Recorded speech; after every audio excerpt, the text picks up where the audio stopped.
stage is set for these horrible, I think 9 people died, and one news source I checked said that Charles Manson himself personally was responsible for the ending of two actual real people's lives. One of them being Sharon Tate is the most, her name is the easiest to recollect.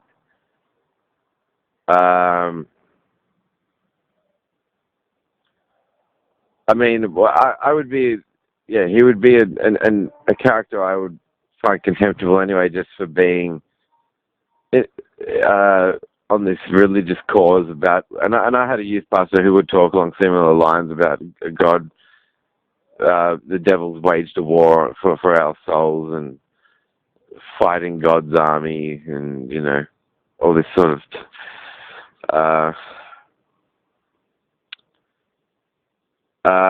And then you've got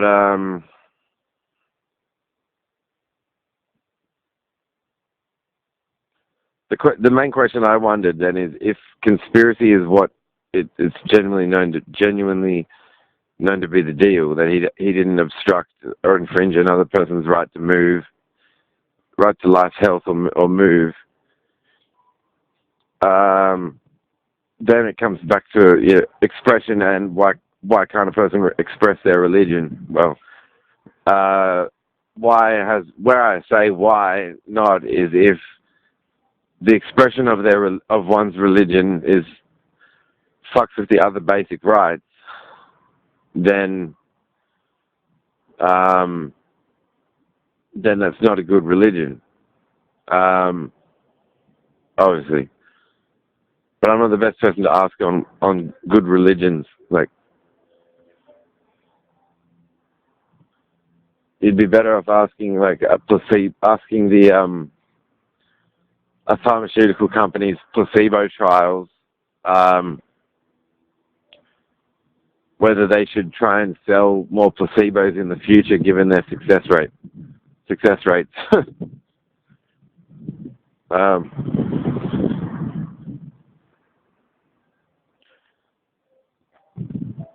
But yeah, I mean, if Charles Manson had genuinely told, I need to read more about this story because I know, yeah, Sharon Tate's murder was horrible. But so if Charles Manson is responsible and on the charges of conspiracy, then does that mean he religiously instructed an adherent in his little religious war coming up, gathering? And it's controversial because even if I'm reminded of my old youth pastor talking about God's got an army, not afraid to fight, and the element to I never really liked my youth pastor. That was the thing. I just hadn't well enough, thoroughly enough documented why I really really hated the guy, because the way he would. Christians are quite clear enough in saying why they don't like the way certain Christian preachers will speak on the topic of hellfire, but yet they don't want to go so far as to say hell's not even a real place or anything like that either. So they still obviously want to believe that that place, hell, is potentially a real place. So does that mean that a man like my former youth pastor Gary was doing, given that all of the Christians together would all agree that hell is a real place and to be avoided, that if the more warnings from Gary, the better, because the more warnings, the more likely he is to genuinely convince the believers to avoid hell at all costs? Or is it harder and harder? Like, is some God talk more or less?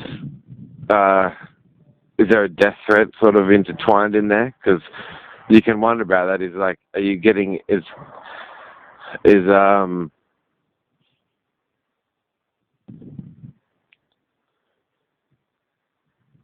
that sort of what's involved in the religion? If God's sort of saying, believe in me and follow this church, or I'll torture you forever, for all eternity, then it'll always be marketed by churches as, well, that's we're out to save. That's why we're out to save these people. Not, well, our God has given them a death threat. They'll say, no, the God is trying to warn them. Like, you're the all-powerful God? And they'll go, yeah. Oh. Why doesn't he destroy hell? If he destroyed hell, then he could announce to the people that he had destroyed hell. They didn't have to worry about it anymore. No one would have to feel threatened by the prospect of winding up in hell. And all that ambiguity would be out of the road.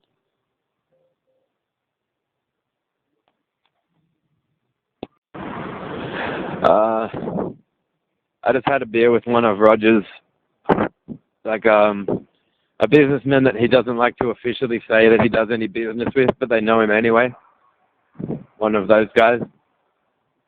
And he assured me that Roger's theory about video harming the human mind has nothing to do with him absconding the charges of having a face that's very much semblant of an incestuous rape scene involving pigs.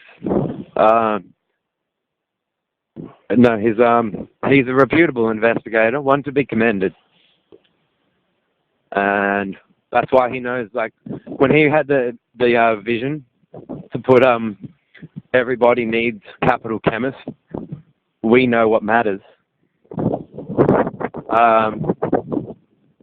That was the day he truly realized that I wanted to floss my teeth with what's it called? What's it called if the crispy spot on his G-banger. Maxine did mention that he would like to wear the occasional G-string. I won't hold that against him. It's just when a person tries to be what they're not, I don't like that much. Anyway, I do genuinely think that in Roger's case, he'll take actions that will get him and his business named, and him named as the co-founder of his business. Even after I know from back when I had to work for him, I mean, suppose I said if I put up with Roger's shit for a day after 1 year in Canberra, and he doesn't have the common sense to know when to fuck the fuck off, then everyone finds out everything about him.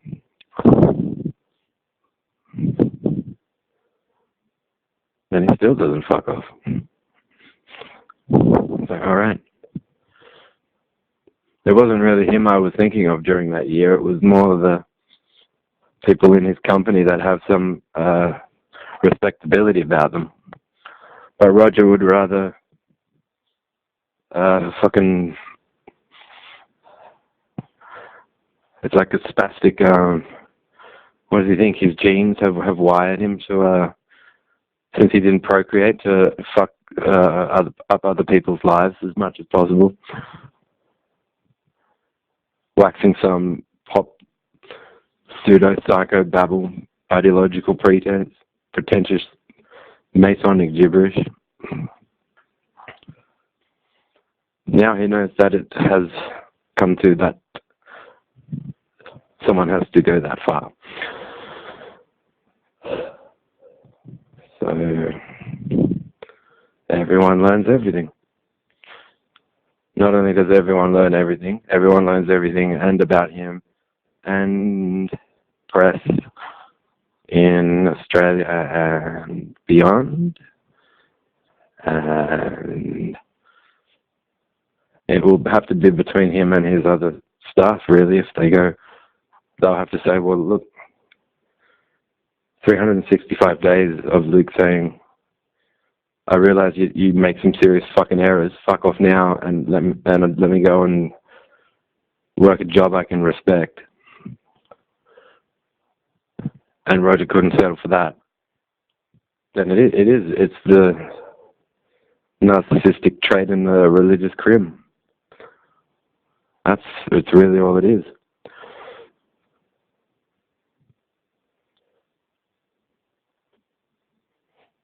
On a materialistic level. Well, as far as his motives go. No, any superior thinking to that would have him admitting to fault and going, well, I'll leave you alone then. It's just a weird thought. Who wants to build a company just to shit on the... I can't explain it.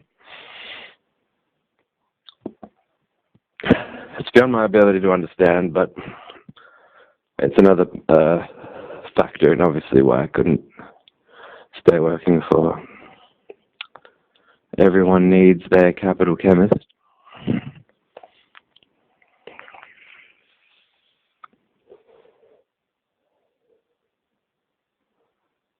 He might as well throw money at his opponents, his business competitors' feet, and say, here's my home address, here's I don't get it. I do not comprehend.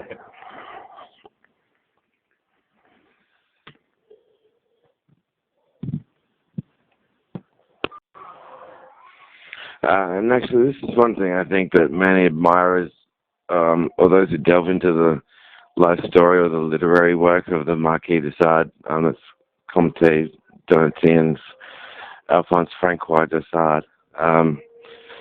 And now,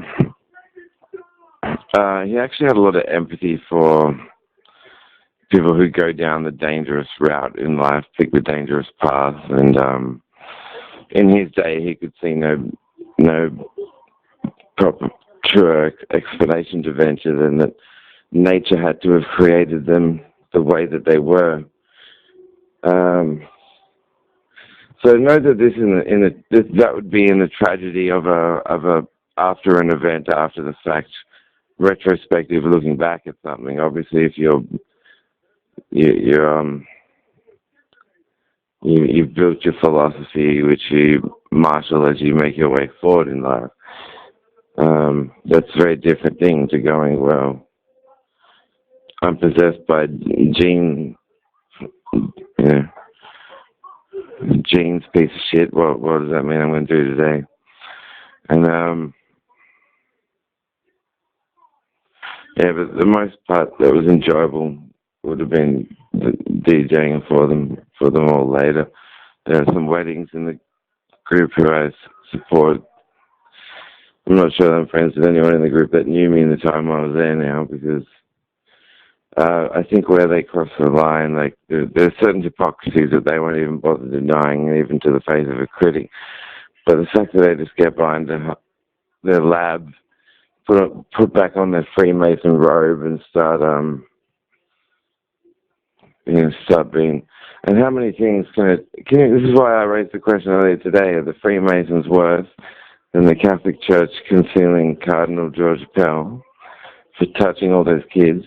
Now, if the Freemasons are more secret, I put it to you, what if they're touching more kids, more young people, but getting away with it completely and not being caught into accountability by anyone at any time ever?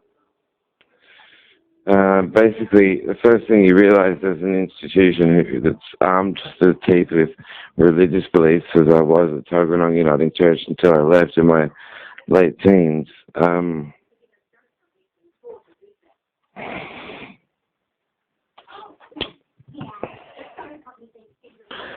too tired. I have to play this back and finish it later. Until then, fuck you. If you're watching my show, Deteriorate Nation, share it with everyone. And I'd feel a whole lot better with you. Thanks. Fucking tired. If you try this business of calling the biblical believers on the Genesis incest story, there are things that they might try and say, like, well, it's not to be taken literally. Now you can respond by saying, then you're opposed to being misconstrued as a person who would ever want to suggest to young people today that it could ever be considered within the realms of possibility that a human race originated with two people of one particular ethnicity. And if you put it like that, they might try and say, well, yeah, I would be. And then you would go, well, then fuck, you wouldn't be able to hear this Adam and Eve story without being told, without, saying every time you mention it or say anything about it, you would you'd be saying, well, it's supposed to have a sort of symbolic significance. That's one thing that people try and say. It's symbolic of God creating us. Well, then it should have like the the black person, the brown person, Chinese person. It should be like that. What they're starting to show in the documentaries now, where they'll just have nude people of various ages all standing together. It should be like that. They should be saying that that's been created in the image of God. What you need to clarify from them is, are you trying to insist to me seriously to take seriously any suggestion that this whole race just began with two people in a garden? And so if they're against it being taken literally, they should be literally speaking against it while talking about it having some sort of symbolic purpose, and then telling you what the symbolic purpose is. But this is where things get nutty, because these people that get challenged on their literalistic standpoints concerning Scripture will backpedal to saying, well, it's not a big take. And they'll even tell you God. I mean, Dan Barker summed it up where he said, is God just some big figure of speech? I can't remember the complete reference. But now they're trying to say God is the presence of energy at the heart of life itself, and God's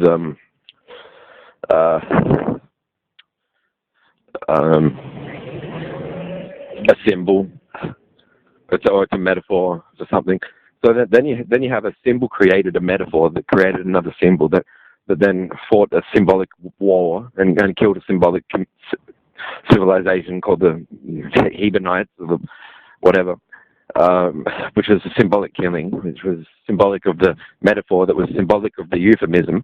But the symbol and the euphemism were metaphorically speaking about the other symbol that was metaphorically thinking about speaking to the other symbol about the metaphor, while the symbol was meanwhile elsewhere talking about the metaphor to a euphemism, and a figure of speech stepped in and intervened and performed a symbolic miracle that was merely symbolic of the euphemism's symbolism.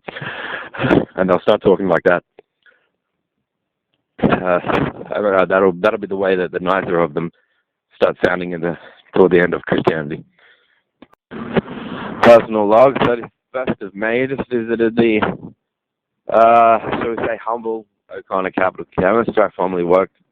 And Miss Breton, it seems, doesn't want to be present. Doesn't want to show her chins in the store these days. She's apparently scattered out into three other, it must have been that line. Rogers convinced me it was that line. They seem to, as I said, they're errors in the prophyllic sense. Error one begins with, Luke says, why break my privacy just to run your checks, just to watch me having a quiet moment and thinking to myself.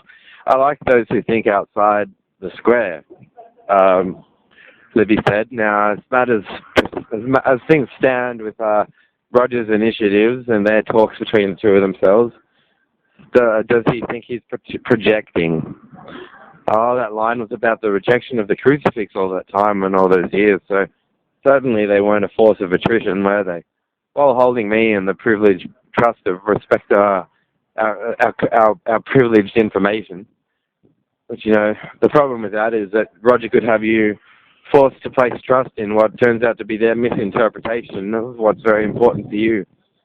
So while I'm rejecting the crucifixion, they're thinking I'm they're watching Doppelhers and not watching me. Maybe watching me watch Doppelhers, but they're certainly not comprehending what I was comprehending when watching it. So where I'm rejecting the crucifix, they're thinking I'm planning to project my sorrow, suffering, pain, and sex upon a person who they've now defined as a screen. Incidentally, it's a bad way to come against a person's potential ability to contact any third party of any kind, because now they're no longer third parties of any kind. They're like a two-dimensional screen in Rogers' scientific brilliance. Hypocritic in itself, because he obviously sits behind a screen when he does his his bullshit, whatevers. So now, as a result of that horrendous error made by them early in the decade, now Libby, I didn't think she'd leave completely, but she apparently checks in occasionally.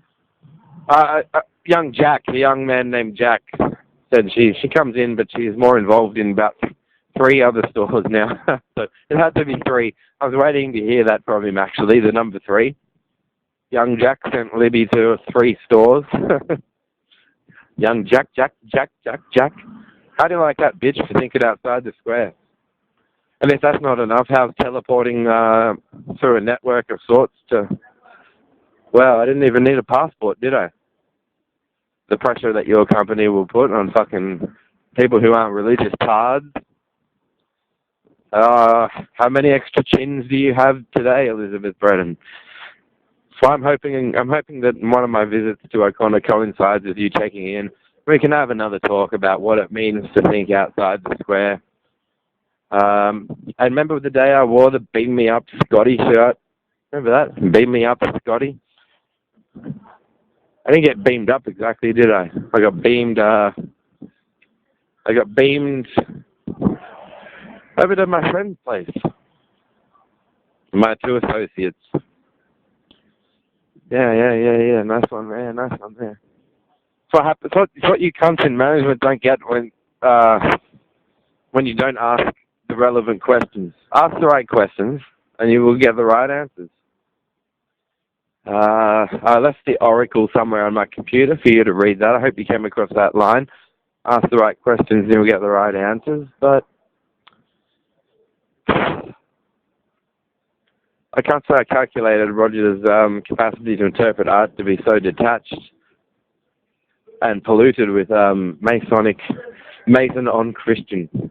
I didn't know he was into that much men-on-men stuff, because he was so insistent that I was the gay guy, but I guess it makes sense. I've not even really kissed a man, much less fantasized about jerking one off or sleeping with one or marrying one. Terrible disaster. Terrible disaster. What did you do with the line, "This is a Caucasian occasion," and the screen line? Elizabeth Bretton fangs off the 3 shots, leaving O'Connor in new hands, and with Asians. That's so racist. This is a Caucasian occasion. So she's corked and employs a bunch of Asians. Oh, those chins entertain me, Elizabeth Bretton.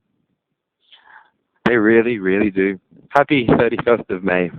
This is Luke Banton. You motherfuckers can't be us or see us. Said Tupac. Shakur. Elizabeth Bretton, if you're fortunate enough to hear this voice recording, please find the album Life is Peachy by Korn and skip to track 8. The track's name is Cunt. Well, it's actually to appease your right-wing take on controversial art. The song is not called Cunt. It's called K at symbol hash percent symbol 0 and exclamation mark. So I don't be intimidated by that song, Elizabeth Bretton. No one's calling you a cunt.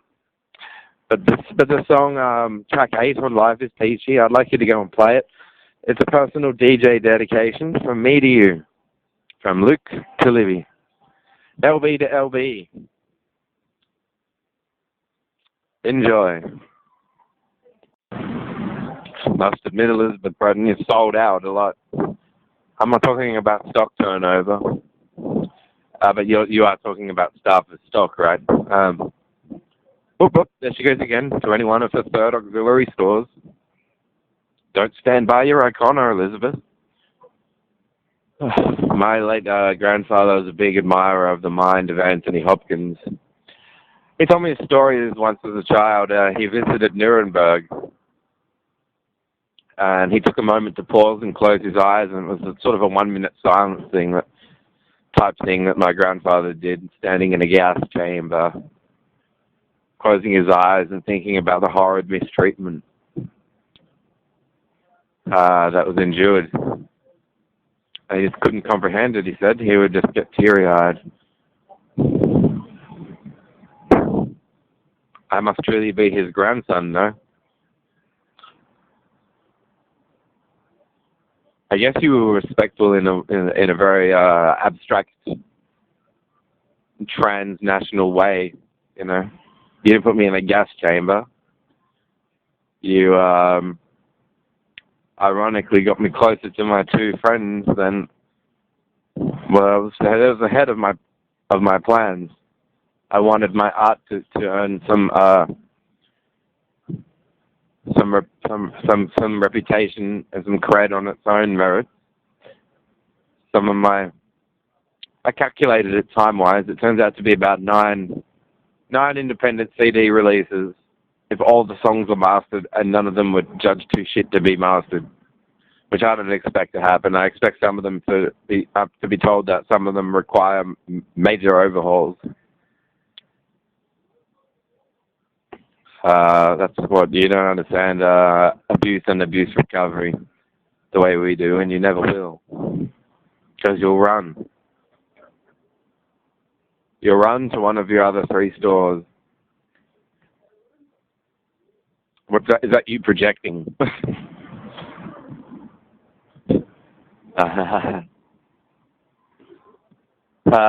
me think. I didn't get a handle on what those 3 stores were, but I suspect suburban-wise, they're closer to where Roger, you know, farts out in the open air. No, Kingston wouldn't be one of them. So, no. Oh, let me find out in due time. I have no interest to pursue or chase you down. It's the question that I know weighs on your mind, and that is the worst that you guys can do already known to intellectuals in the land of the free?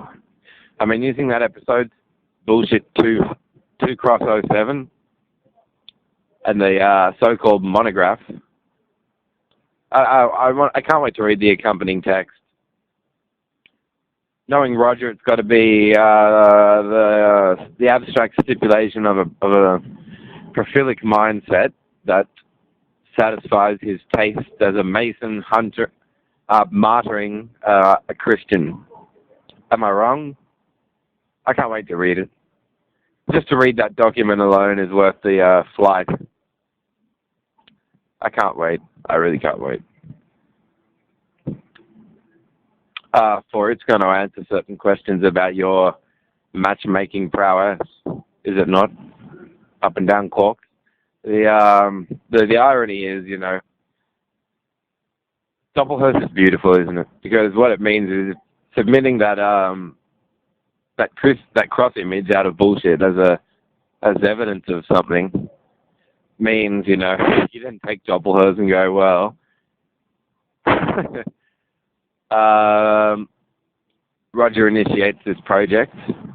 See, universalists, individualists who study universalism well enough and then comprehend Doppelhurst will then go, well, hang on. If this is the image for the monograph they've submitted as evidence against me, then if you study the sequences in which that evidence is displayed, the bullshit episode, which I know that it was mysteriously deleted from my hard drive. I had to re-download it, of course. And they're saying it's a video psychotic illness. Well, and the initiative was kicked off by Roger. Then a man with a face that has similarities in it to Roger's face will be speaking about employment and earning money. It's the mighty absconding tower of Roger Shaw, which is the man in the fortune-telling conversation, no? Work. You've got to get out those resumes. And he's got grey hair like Roger, and he's got about as many dimensions to his personality as Roger.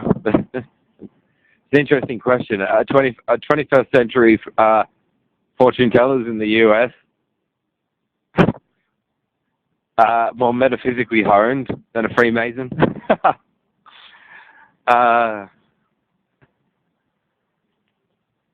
When my survival's not at risk, I must say you always made me laugh. You always made me laugh.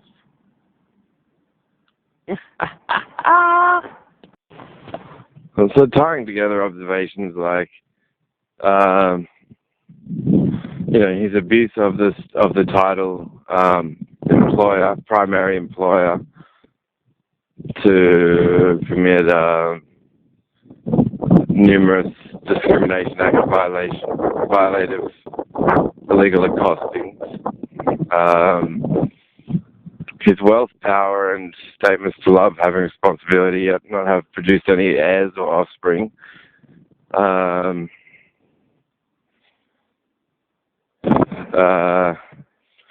His insistence that he's involved in some corrective initiative that he thinks is genuinely relevant, but he doesn't comprehend basic. I don't think he has much of a method for studying someone or discerning psychological facts about them. I think it points to him having many abortions. He's probably had a shitload of abortions. But as I talked about on my YouTube clips, like for the sort of initiatives he gets involved in, he would want to be audited by various feds at all times. But as the person gets older too, like he'd want to have gained like truly outstanding qualifications to do the sorts of things he thinks, to do what he thinks is, his extra pharmacist duty, extra managerial duty, service to the country. I kind of am thankful that, no one will have to grow up around his reprehensible sproglets.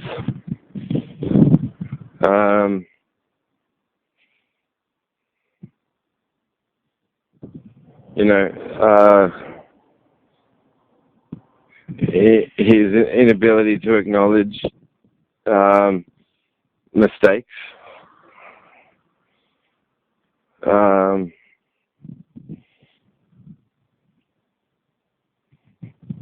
It's like this defunct monkey trying to turn itself into a meme and spread itself around. People like, it's almost better than the Christian afterlife is the idea that you can make art that contributes to helping people think. And that's kind of part of what I'm thankful for. This was a vibe I'd get during my online writing efforts. People from the other side of the world were commenting on my writing ability and then asking to correspond with me, and I made a bunch of cyber friends. And it was when I began to really... Mr. Walker would say, I remember the exact line, writing the most rewarding investment, the ultimate investment in selflessness, is how he described writing. And but yeah, now as some more material is going onto the web channel, and I will be challenging. It's amongst other things, the webisodes are part of me sort of brainstorming and ironing out creases in answering questions I've posed to myself about the revamping of the book before definite publishers sought. I think I was not, for a first book, I don't think it's very wise to be autobiographical, especially if you've got a story that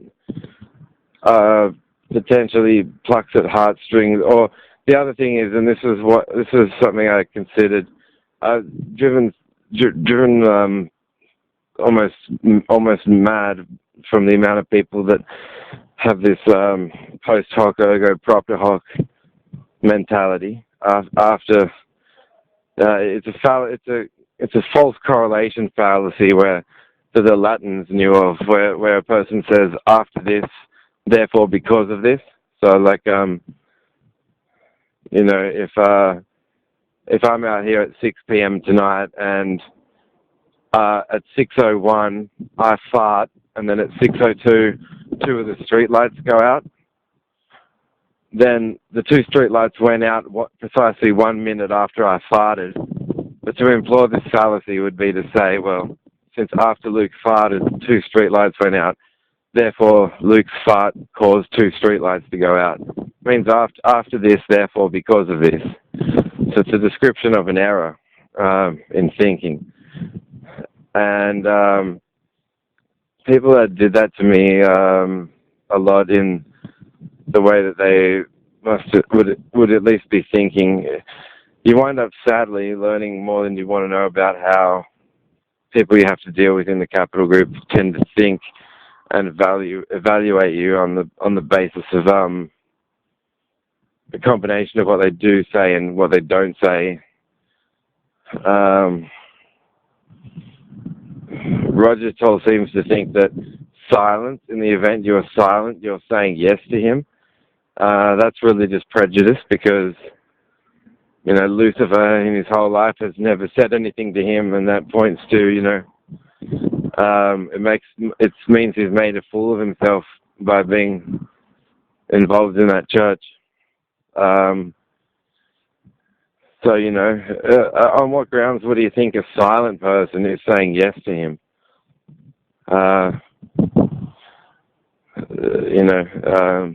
Religious grounds is the only grounds,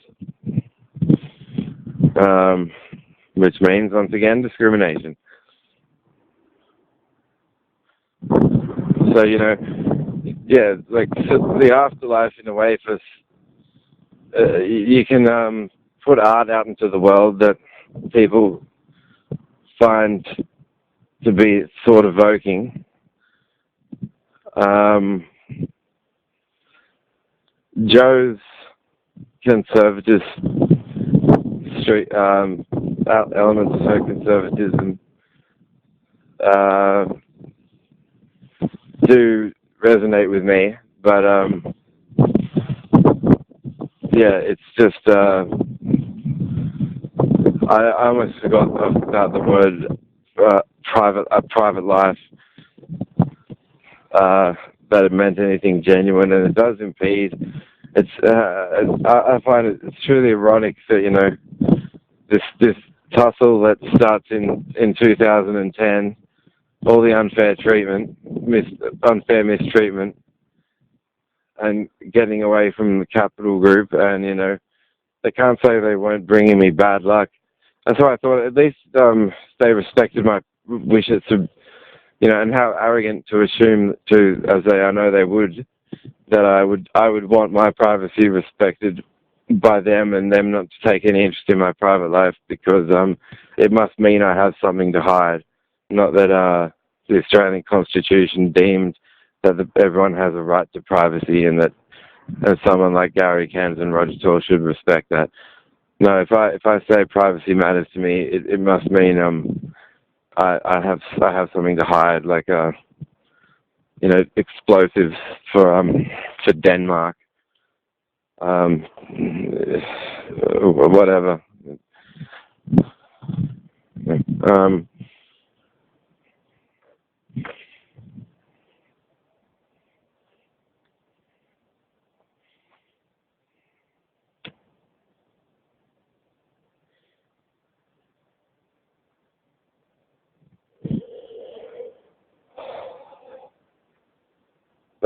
It's a shame. I was writing sort of existentialist libertarian brailing on these forums in sort of the mid eras. I liked the whole process of creating and recreating myself and learning new things. I didn't have one particular agenda there. I find it odd when a gut feeling. You wind up describing it to yourself, and it becomes more than a gut feeling, and you become like, yeah, this Richard guy's definitely got to be a criminal offender of some type.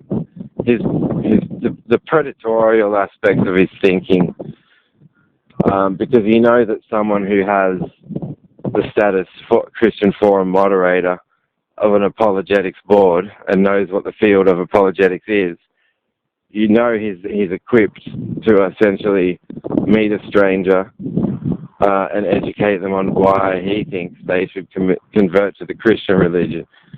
So you then work certain things out, like if you've avoided ad hominems, if you've stuck to debating the material that he's put forward, then you don't even invoke statements like "I've come here to call your bluff," which wouldn't be an outrageous to say something like that.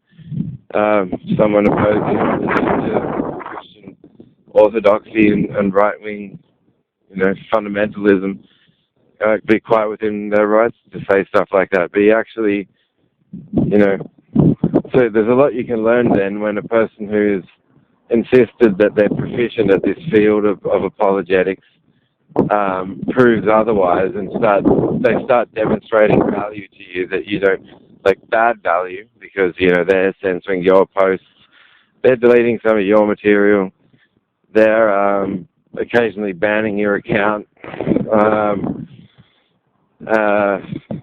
and they know that they know it's because they've failed to do their jobs as apologists, and instead they've left you with the question, well, I wonder what you're like out in your society then, if you're trying to tell people on the streets. I mean, we're sitting at computers. You have all the time it takes. Yeah, you get like 48 hours essentially to read over what I've posted and to muse upon your response and craft it in slow motion, really, compared to a face-to-face discussion. So what is it you wind up going, well, Richard, what is it you've got to hide if, because he doesn't, very similar to Roger, like he doesn't say, you got me on that point. I hadn't considered that. Like, no, there's no, I first learned of the word humility and being humble from, not every idea to come out of a Christian's mouth is a bad one, but, and humility is important, but yeah, no way can Christian theology lay claim to having invented humility. I think there's more evidence, as evidenced by the reasoning that they were capable of. The ancient Greeks and the early Stoics, who were already celebrating the irrelevance of the gods before Christianity became a religion. They knew tons about humility. But Richard Whiten and Roger Toll have that trait in common. They have no humility. They have no. You can be of a completely a diametrically opposite viewpoint philosophically to someone you're debating online, and they'll still say like, well, thank you. It's been a pleasure to. Well, thank you for your time. I've enjoyed this debate. Thank you for challenging me. Or okay,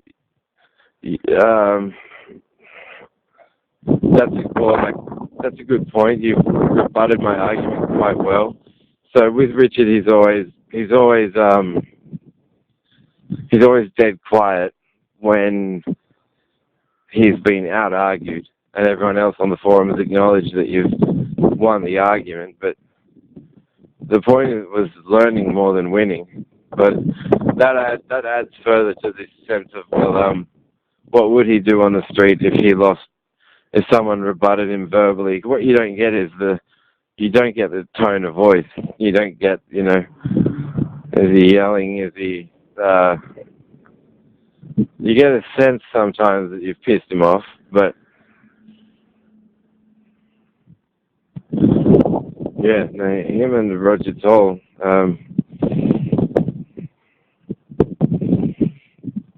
yeah, a lot in common.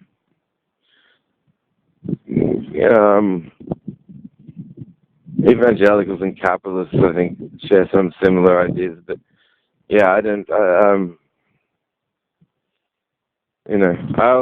genuinely do think there are good battles to be fought everywhere, so to speak. So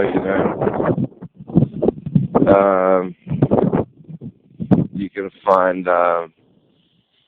people working in capitalist economic systems that do a good thing.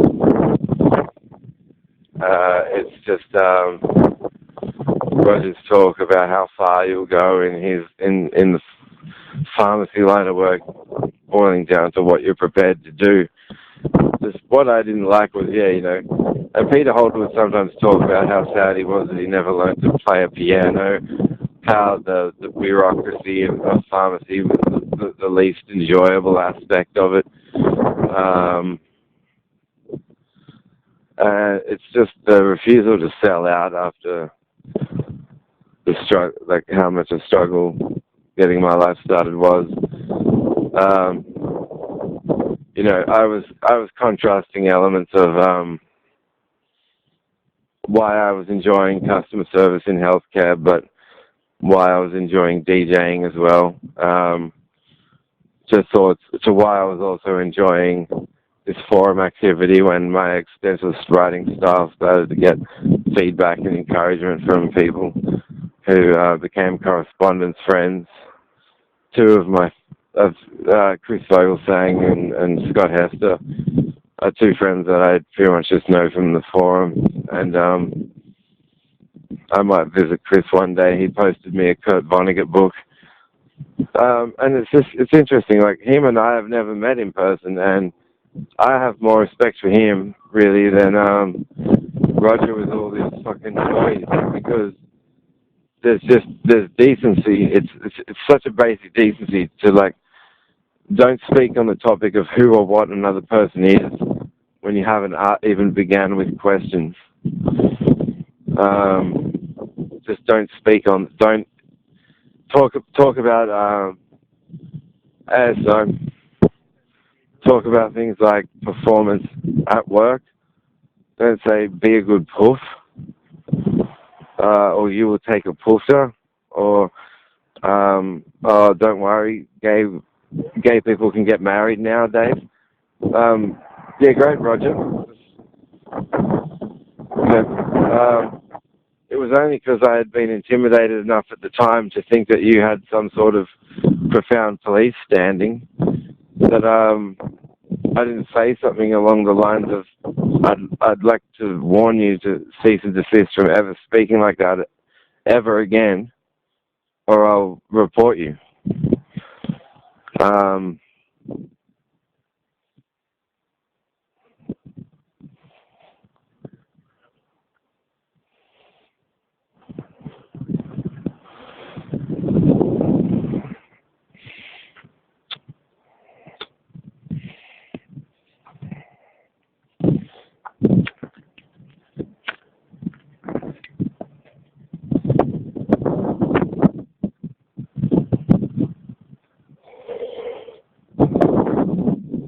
Got it. And to do that, to try and make a profile out of an art piece that's more or less a depiction of the worst it can get, which he wants to represent as a list of my commandments from the TV and prescriptive moral imperatives. I mean, what a fucking moron. This is a man trying to justify that he hasn't quite possibly done more harm than good, maybe in his so-called corrections. What I know about his system and its epistemological shortcomings and his hypocrisy for knowing what it means to indulge the imagination of things like conferences, yet think that the imagination, I mean, what is it to say, you might need extensive therapy for conflicts? What are the conflicts not things that are better off thought through? What if you're aware of ideas of things that you detest? Should you be forcefully treated from detesting what you detest? Like, this is ridiculous. A system that may have been wisely put in place initially to see that there is some sort of health service provided to people who, for whatever reason, aren't able to make a court appearance if they need to. And it's as if Roger tried to calculatively think of how to rot that setup. Like,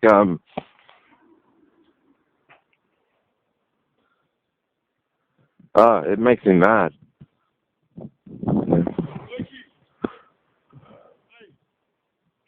Oh, I'm back. Yeah, and I do think the religious mind too will be certainly challenged by double hers. I find it it's more challenging to show it to them, and it's shorter in time than many of these debates, which tend to be, single topic. Whereas it draws you into, the only thing immortal in this world is money. The only thing immoral in this world is money. And, the ransom put out for Jesus. When people say, they live in Christ and Christ died for them and he died for them, so what, are they responsible for putting the price on his head? 30 silver coins or whatever,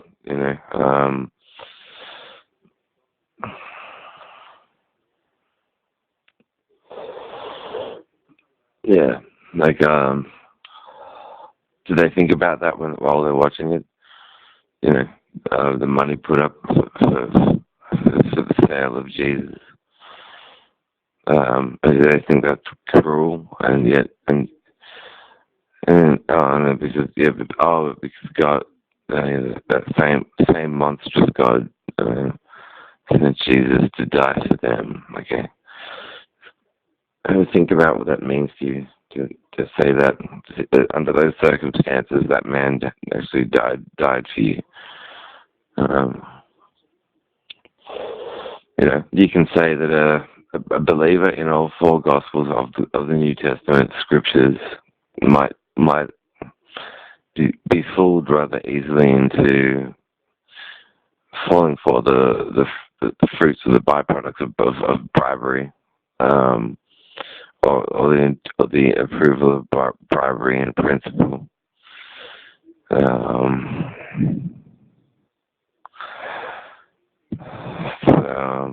Yeah.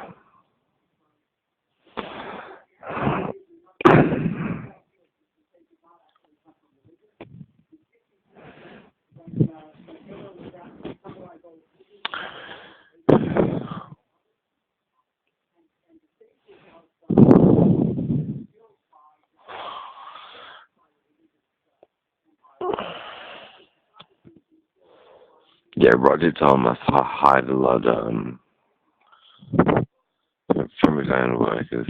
He didn't want to hide and deny that religious discrimination acts, violations that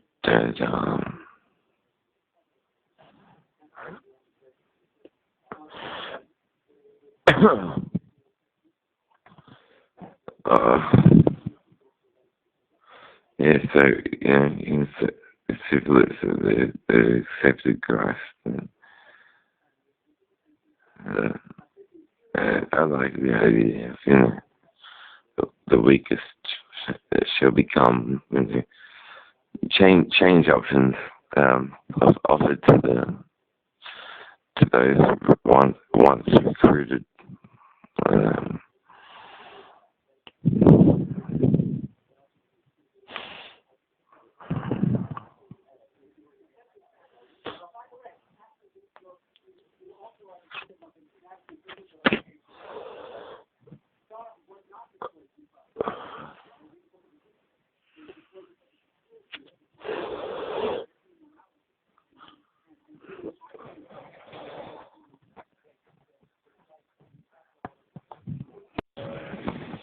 So yeah, just think about the, wants to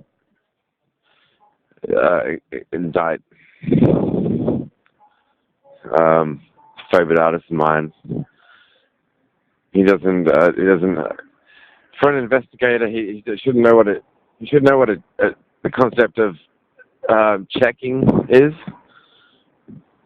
So actually, if he should know that's if he's an investigator, then checking, unless he's not even unless he's like well, obviously, both as a scientist and whatever he's involved in, whatever he calls his corrections, he should most definitely know what a check is. What are the reasonable circumstances whereby one will think to check him? This did become an issue throughout my career. We sat out the front on a table at Hughes Shops, and your exact words were, "What you do in your own time is your own business," which I took to mean Roger now comprehends. He's not to meddle with me alone in my residency, and to like the religious delude, presume me to have contacted him when I don't have, the means to even ring him. I don't have a postal address for him. So then, he breaks. It wasn't just the breaking of, my privacy, my privacy act, and I'm invested in the more virtuous aspects of that act. The more virtuous ones. I don't mean to say that in any sort of biased one, and I'll prove it to you. People have made a big deal about me being into philosophy, but I've been very cautious because it is in no way is it like when I was involved in a religious group in my teens. Philosophy is, as Hitch would say, where religion ends, philosophy begins, and so words like, what you do in your own time is your own business. I took that actually. Hopefully, he wouldn't be making an issue of my interest in nightclubs, but I took it at the very least that I won't need to say words like "fuck off" to him, because he won't be contacting me at my home, accosting me at home in violation of that agreement. I kept up my end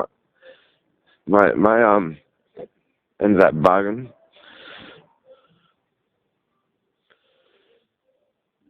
So what can I say? Is he known to be a deal breaker? Sure.